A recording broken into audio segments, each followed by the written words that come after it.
Hello everyone and welcome to Physical Science. We are going to be looking at Unit 3, Section 2, forming ionic bonds and writing the formulas.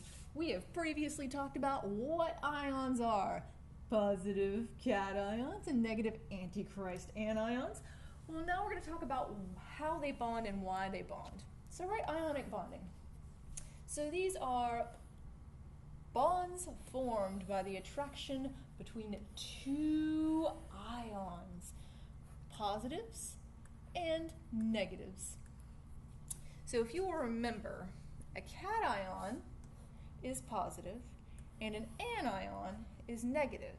And what will happen is a transfer of electrons. Electrons will be stolen from a cation and put on an anion, which is why they become more negative.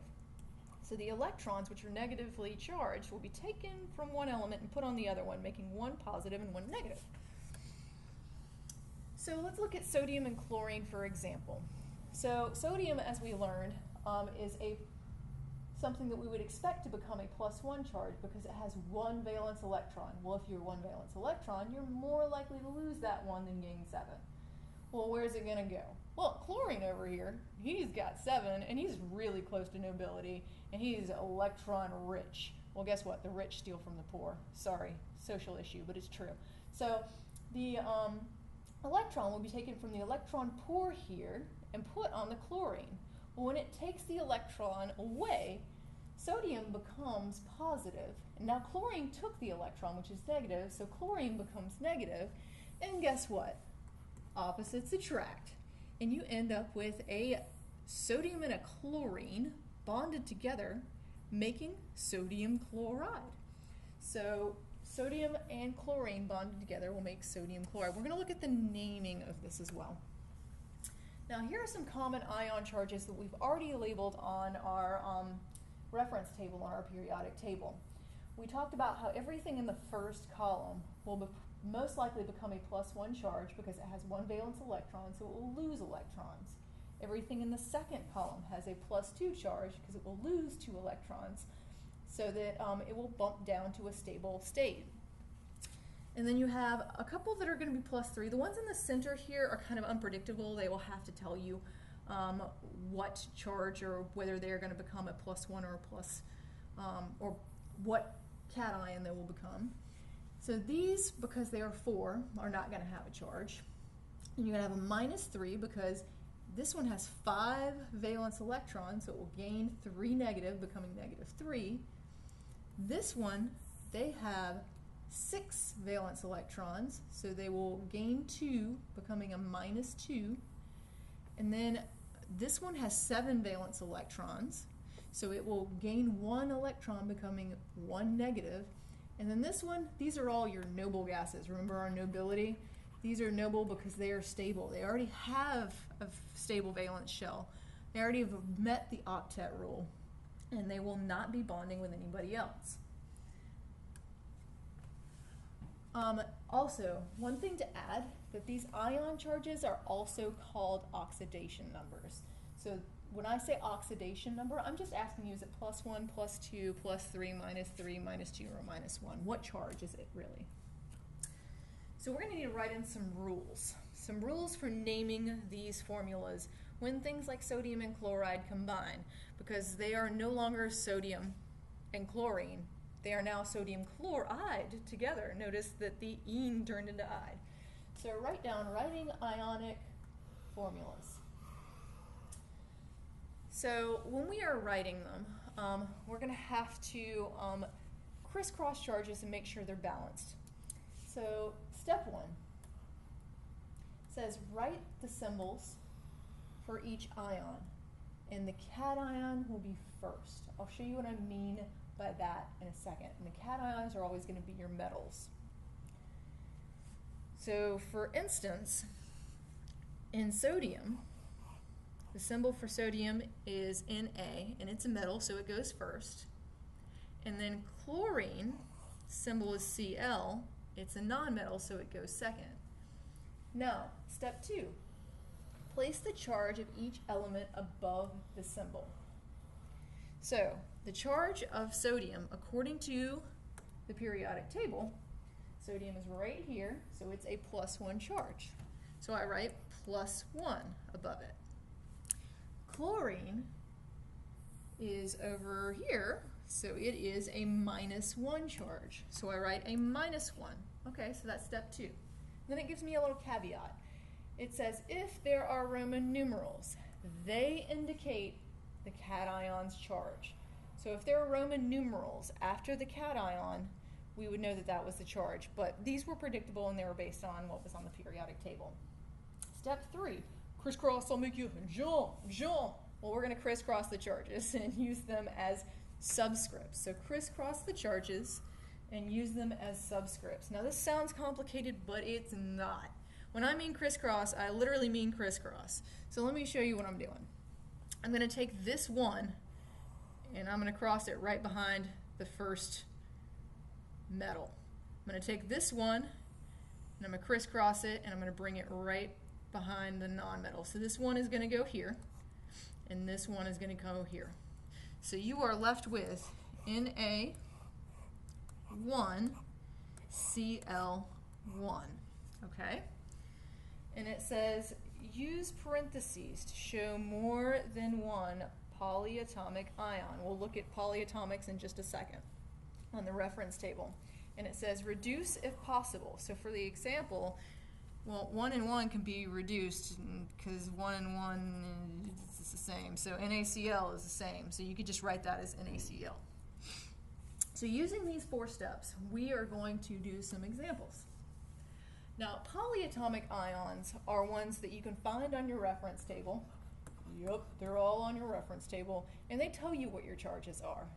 So, for instance, if you run across a problem that's talking about ammonium chloride, I don't expect you to be looking for ammonium, because that's not even an element.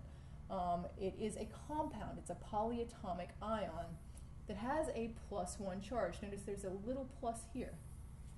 What if it says sodium acetate? Well, acetate is also not an element. So if they're asking you about acetate, you need to look on your polyatomic ion chart, and you would write all of this, and this would be all together. This whole thing together would be a -1 charge. So let's look at carbonate. Carbonate is not the same thing as carbon, okay?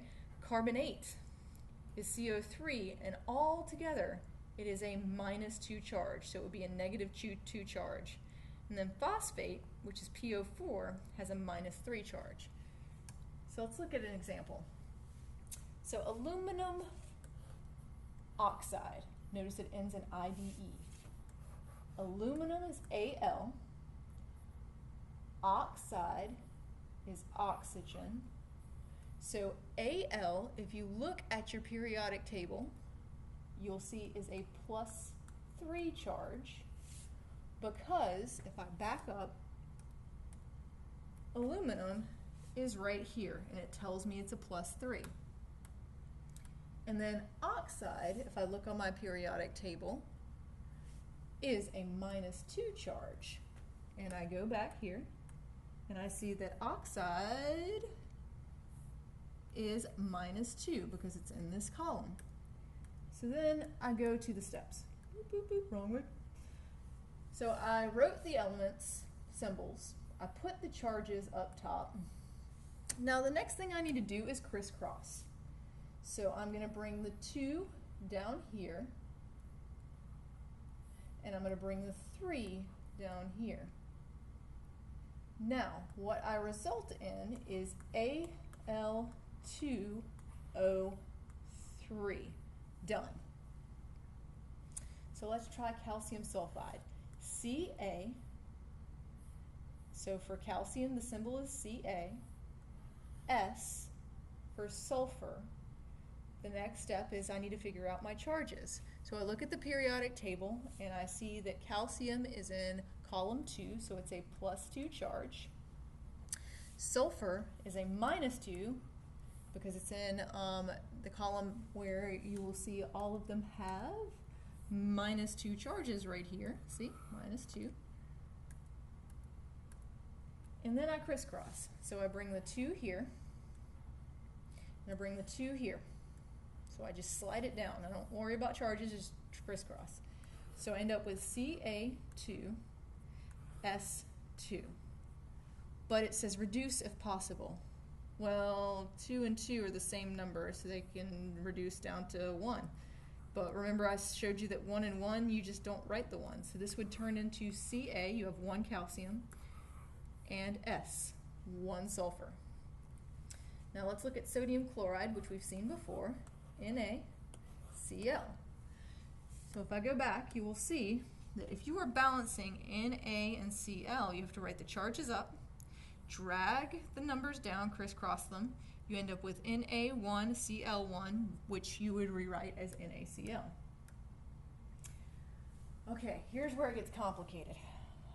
This is the polyatomics. Oh wait, it's actually not. It's not complicated at all if you have a reference table, and you do. So let's look at sodium nitrate. Na is sodium, and then I think nitrate. Well, nitrate is not the same as nitrogen, because nitrogen would be nitride, because they normally just end in IDE. So I have to look at my polyatomic chart. My polyatomic chart says that nitrate is NO3, and then you see this little negative here? That means it's a -1 charge. So I'm going to write NO3, and it's a -1 charge. Now this whole thing goes together. So let's look at the charge of sodium. Sodium is going to be a +1 because it's in the first column. When I crisscross, I bring this 1 down here, whoop, and I bring this 1 down here, whoop, and I am left with Na1, NO3. And notice I put it in parentheses, 1, because this 1 goes with everything in here. It's kind of like math. So the 1 has to be with all this whole polyatomic.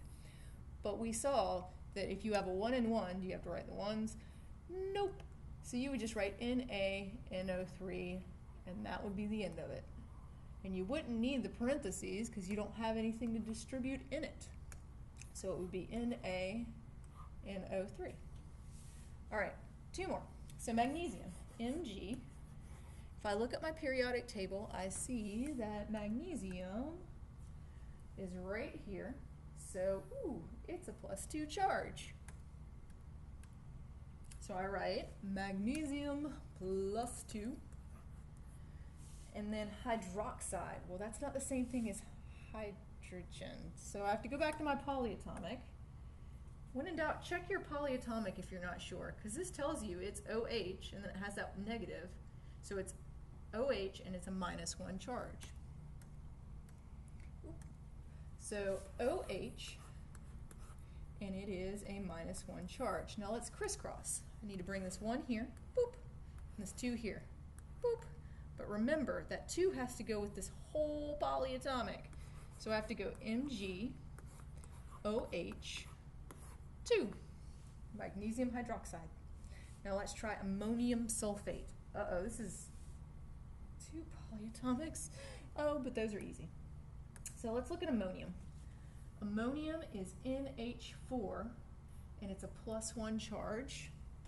And sulfate is SO4, and it's a -2 charge. So what am I going to do with this? Well, I'm going to take it step by step. I'm going to write NH4 +1. So NH4, I'm going to write that it's a +1 charge. And then I'm going to go back and I'm going to look and see that my sulfate is SO4, and it's a -2 charge.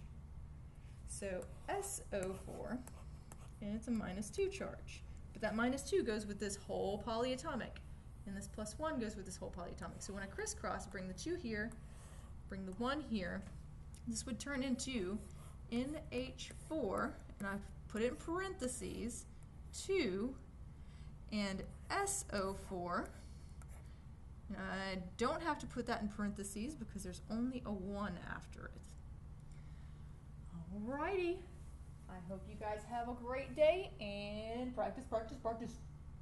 Bye, bye, bye.